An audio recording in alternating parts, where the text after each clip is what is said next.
álgidas que estuvo esa semana la Asamblea Nacional, sacó a la luz el tema de la ley de extensión de dominio, la reforma a la ley que ya estaba vigente.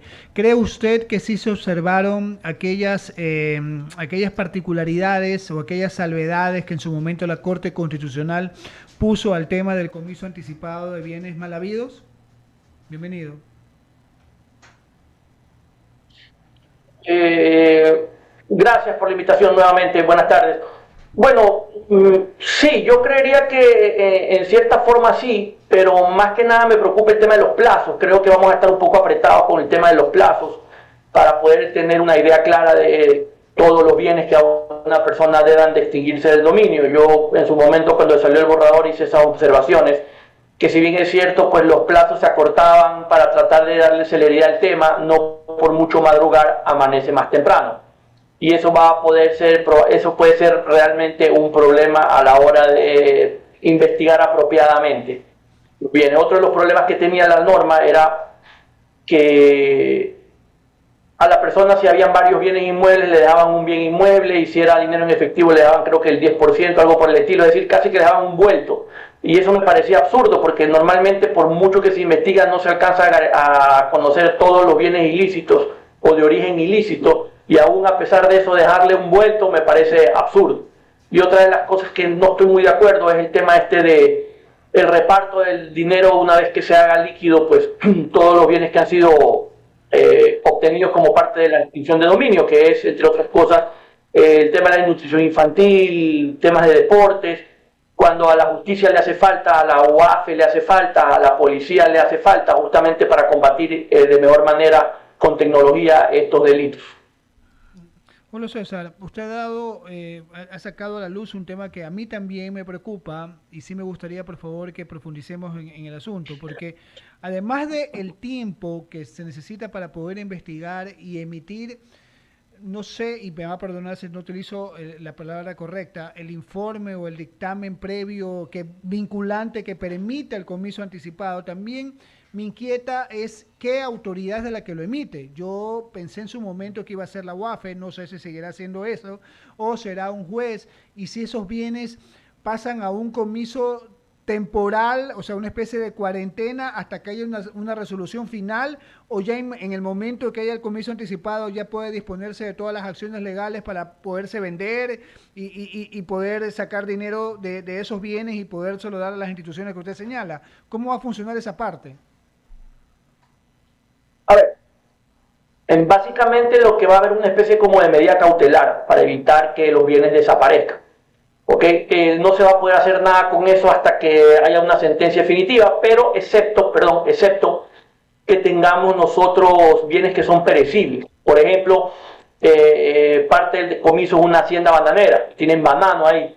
Se puede pedir que en razón de que el banano es un perecible, ¿verdad? Se venda el producto que es banano para poder evitar que se dañe el banano o que se pudra y en todo caso pues no sirva, ¿verdad?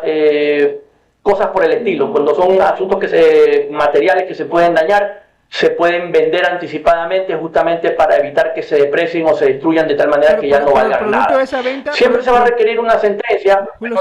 Julio César, perdón que lo interrumpa, lo ¿Perdón? importante es lo que usted señala. El producto de esa venta, en esos casos, ¿para quién sería? ¿Para el dueño del bien o para la institución que comisa?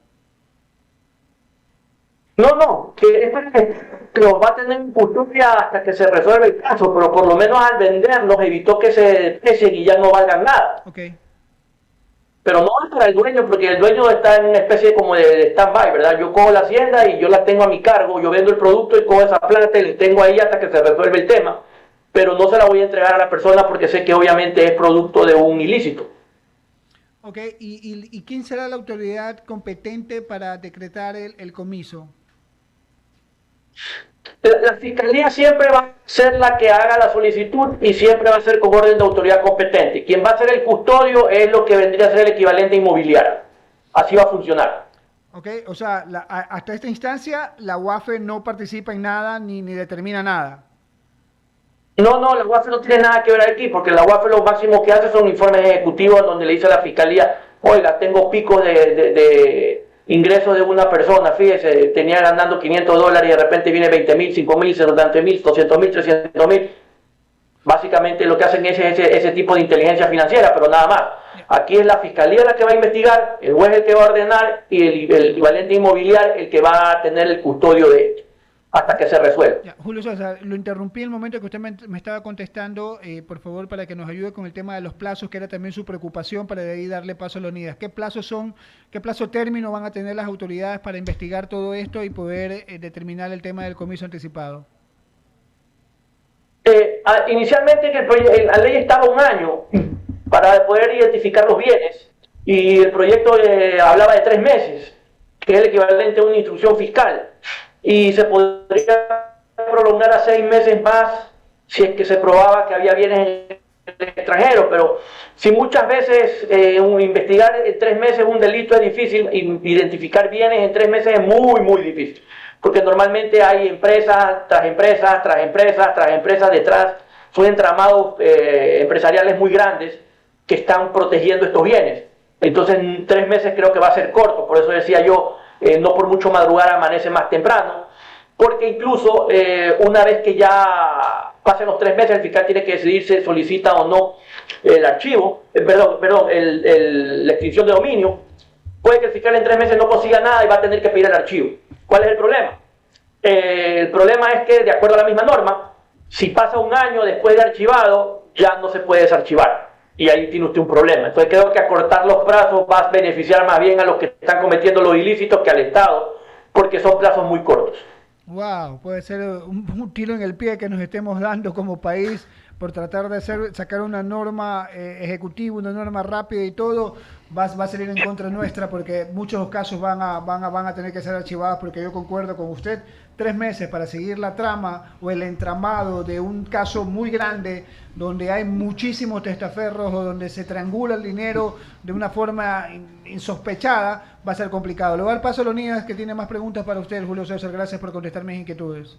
Doctor, ¿cómo está? Buenas noches. Sí, doctor, yo quería consultarle por el tema de lo que aprobó la Corte Constitucional. La eutanasia está vigente ya en el Ecuador, ya se puede permitir la muerte asistida, obviamente hay que regularla.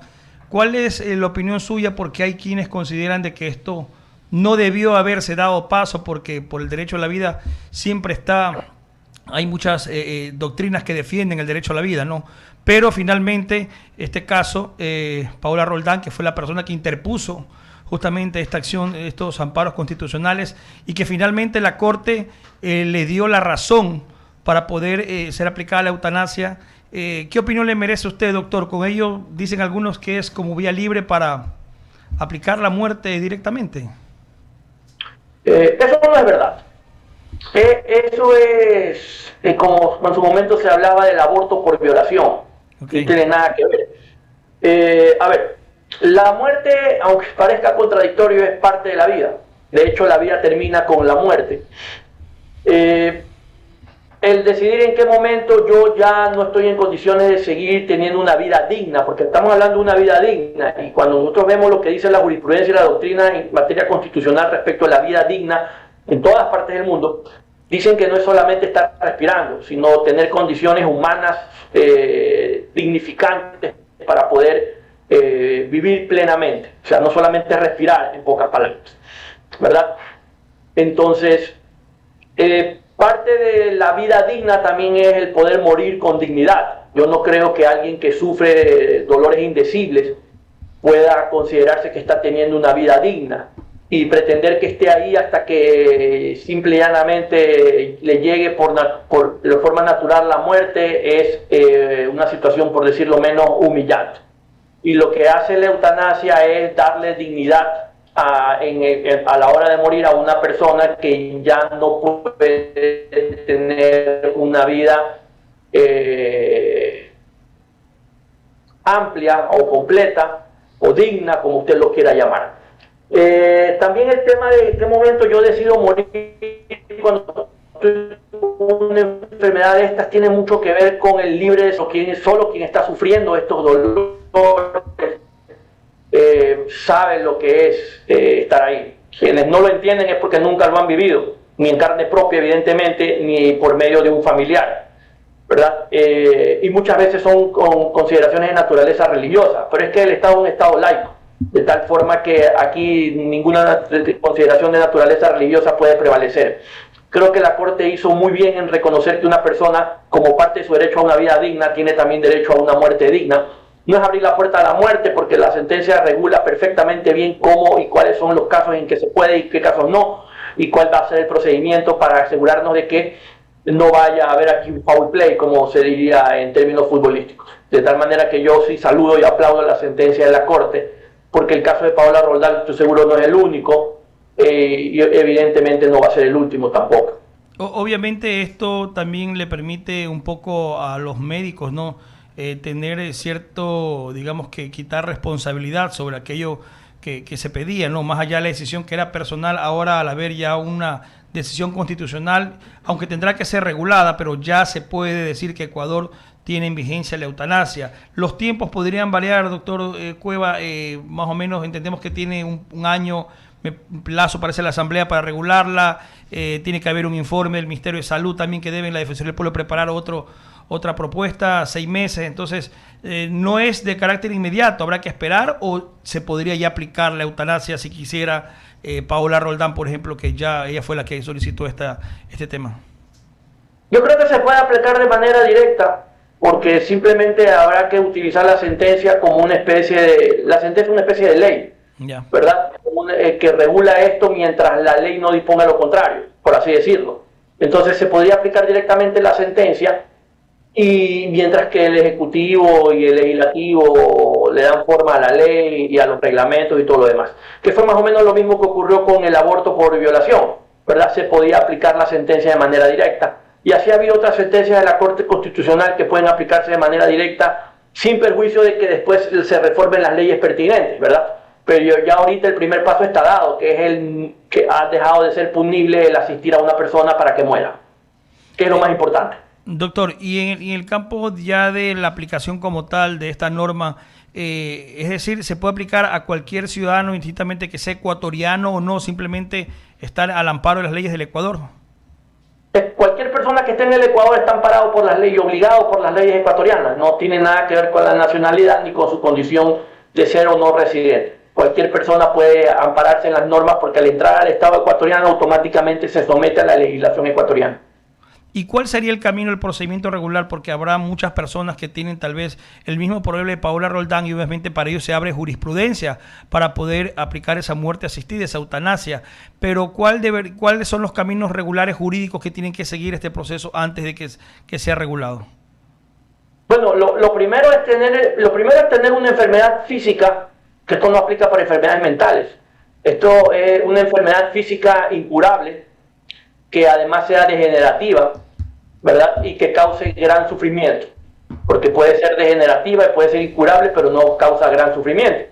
Por ejemplo, una que es incurable es la hemofilia, pero no causa realmente un sufrimiento indecible, causa molestias evidentemente y sufrimiento en cierta medida, pero no entraría aquí, ¿verdad? Y tiene que causar dolores que realmente sean insoportables, pero además cada vez sean peores, por así decirlo. Y para eso se va a requerir de un informe médico.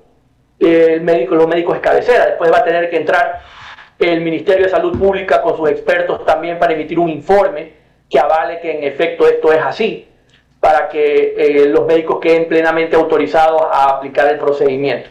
Otra cosa que se va a requerir y que es importantísimo porque además es previo a todo esto, es el consentimiento informado de la persona que se quiere someter al procedimiento, en donde queda claro de que se le ha explicado cuál es el procedimiento, cuáles son las consecuencias del procedimiento, y ella pues, o él firma que es consciente, que conoce, que sabe que este procedimiento está dirigido estrictamente a acabar con la vida de forma anticipada en razón de lo que de lo que está sufriendo, y de que lo entiende, lo acepta, lo comprende y está de acuerdo.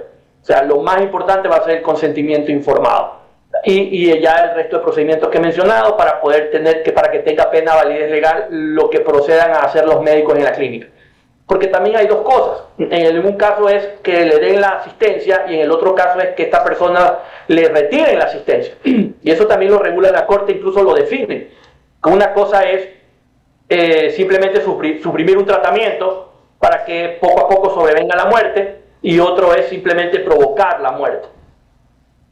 Ya, doctor, un inquieto adicional para continuar en este diálogo aquí también con Mauricio Casa. A ver, debe estar la persona que padece esta enfermedad de sufrimiento consciente, pero ¿qué pasa cuando no está consciente y le delegan al familiar? O sea, también tiene que haber algún tipo de regulación, porque si esta persona no está consciente, pero ha sido obviamente su familiar testigo y hay los informes médicos, también un familiar podría solicitar la eutanasia, no solamente que el paciente que lo padece esté consciente y lo dé eso con su consentimiento.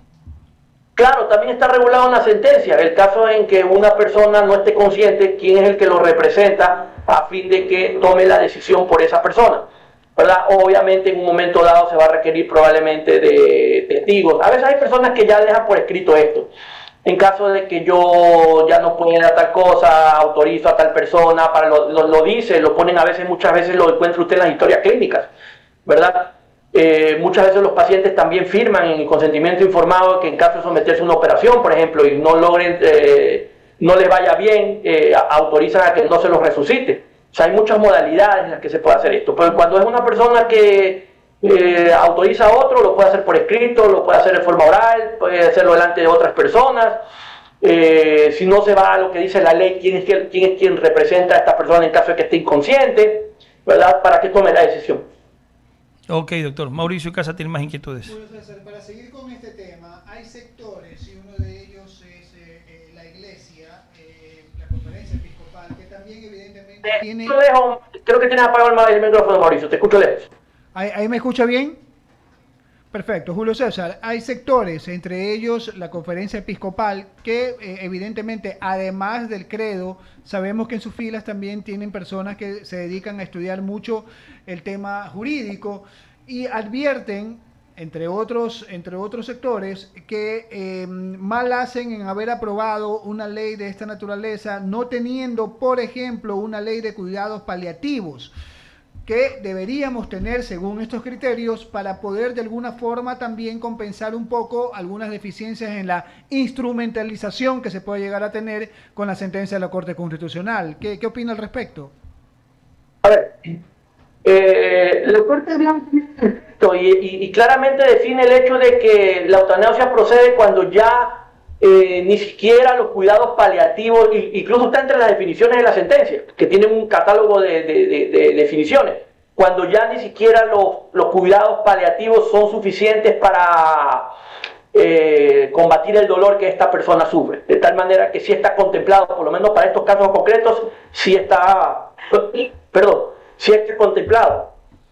Perfecto, en buena hora. Quiero cambiar de tema, algo que ya usted y yo hemos conversado en algunas ocasiones aquí en estos micrófonos, reformas que se necesiten en el Código Orgánico Integral Penal, porque sabemos que todo es perfectible y que en su momento también evidentemente se hizo algunos avances importantes, pero todavía quedan algunas cosas ahí que se podrían mejorar. Más aún teniendo en cuenta lo que estamos en este momento enfrentando en el Ecuador con estos casos de narcoterrorismo y de terrorismo en sí. ¿Qué cree que se puede hacer en las reformas al COIP? ¿Cree usted que de repente sí podemos avanzar ahí todavía y apuntar a afinar un poco más el lápiz para poder quizás endurecer algunas penas, algo que tenga que ver con el tema el tema penitenciario? No sé, deme luces, por favor. A ver, como bien lo mencionas y en efecto así es. Creo que, por ejemplo, hay algunos delitos que deben tal vez o incrementarse la pena un poco o no ser susceptibles de suspensión de pena, como por ejemplo el prevaricato. Porque muchas veces el trabajo se hace bien y llega el momento en que quien falla y lo hace con abierta violación de la ley es un juez. No son todos los casos, pero se da. Cuando eso ocurre, ¿qué es lo que ocurre? O sucede lo mismo que pasó hace poco con una jueza. La sentenciaron creo que en Pichincha, la sentenciaron a 3 años, pero como el delito de prevaricato es susceptible de suspensión condicional de la pena, a pesar de estar condenada va a seguir libre. Eso no desincentiva el cometimiento del delito.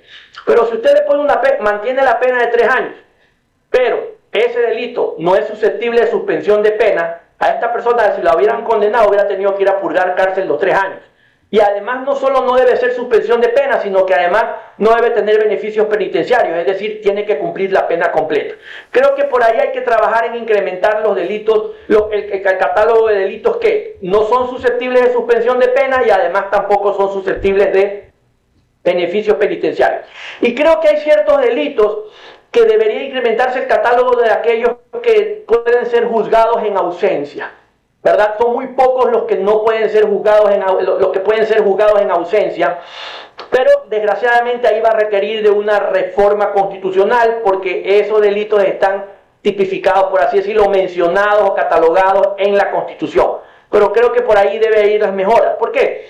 Porque incrementar las penas no resuelve el problema. No resuelve el problema por varias razones. Uno, vemos países en donde hay incluso pena de muerte o cadena perpetua y sin embargo tienen los delincuentes más agresivos que existen. Dos, hoy por hoy el nivel de impunidad en el Ecuador es tan elevado que no importa si la pena es 100 años, si el delincuente tiene la certeza que no lo van a condenar, de nada sirve que tan grande es la pena, ¿verdad?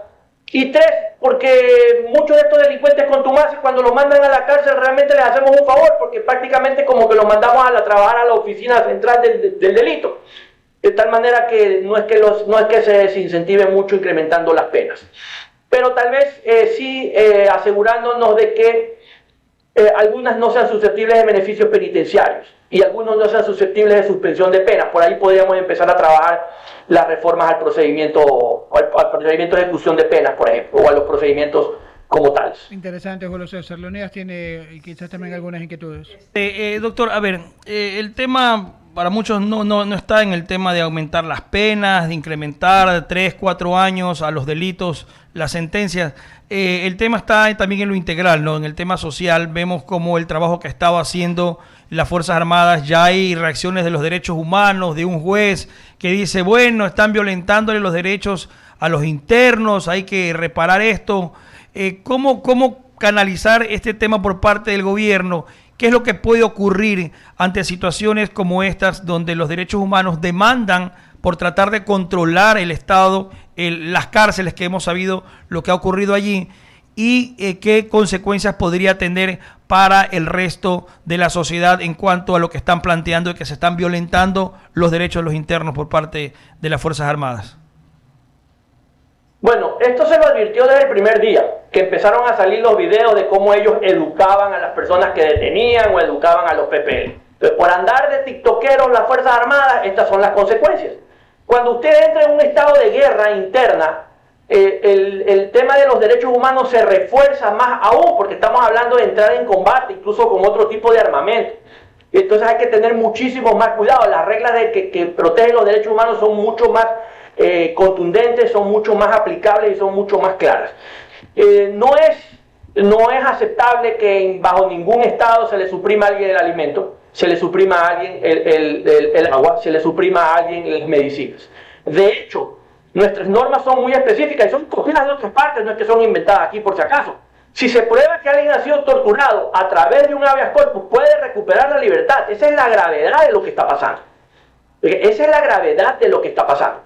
Que podemos terminar con estos delincuentes en la calle a pretexto de un habeas corpus que, amparado en las normas, es decir, sin violar ningún procedimiento ni ninguna ley, puedan salir en libertad porque se demuestra que ha sido torturado. Y la tortura no necesariamente es romperle una pierna, partirle un brazo, es el suprimirle los alimentos, el agua, las medicinas, empeorar su situación médica, ¿verdad? Ese tipo de cosas no están permitidas, ni siquiera en una guerra, y hoy hemos declarado ya una guerra. Entonces hay que tener mucho cuidado con esto. Entonces las Fuerzas Armadas tienen que hablar con su personal y dejar de subir estos videos, que sí, la gente lo aplaude, pero mañana o más tarde pueden traer responsabilidades extracontractuales del Estado justamente por esta violación de ciertos derechos, ¿verdad? No, como sociedad también tenemos que entender que no vamos a arreglar a estas personas. Y eso es algo que también hay que entender claro en la política criminal que se tiene que hacer. Hay personas que pueden, por así decirlo, arreglarse, entre comillas. El que roba y está preso y dice que robé porque necesitaba para comer, para comprar una medicina a mi hijo. Eso usted lo puede rehabilitar. Usted lo manda a hacer manualidades y le enseña un oficio durante el tiempo que está preso y ya sale a trabajar porque ya sabe hacer algo. Eso usted lo puede rehabilitar. Al enfermo mental que piensa que siente placer violando a un niño, eso no se va a rehabilitar nunca, con su cerebro jamás se va a curar. Usted necesita tener un pabellón para enfermos mentales que han sido condenados, que son imputables, pero tienen un problema en su cabeza, que son los pedófilos, los violadores. Esos no se van a rehabilitar. Otra cosa, por muchas buenas políticas públicas que usted tenga en lo social, ¿usted verdad cree que va a rehabilitar a un hombre que se gana $250,000 a la semana vendiendo y traficando drogas en la penitenciaría para que salga de ahí y deje esa vida para ganar $500 al mes afiliado al Seguro Social trabajando en una empresa. Más allá de que ninguna empresa le va a dar trabajo. Ese no se va a rehabilitar nunca. Entonces hay que saber bien y hay que saber clasificar qué personas tienen la posibilidad de rehabilitarse y quiénes realmente están perdidos para siempre. Nunca se van a rehabilitar. Por un lado, por la actividad a la que se dedican y por otro lado, porque tienen problemas que nunca se van a curar.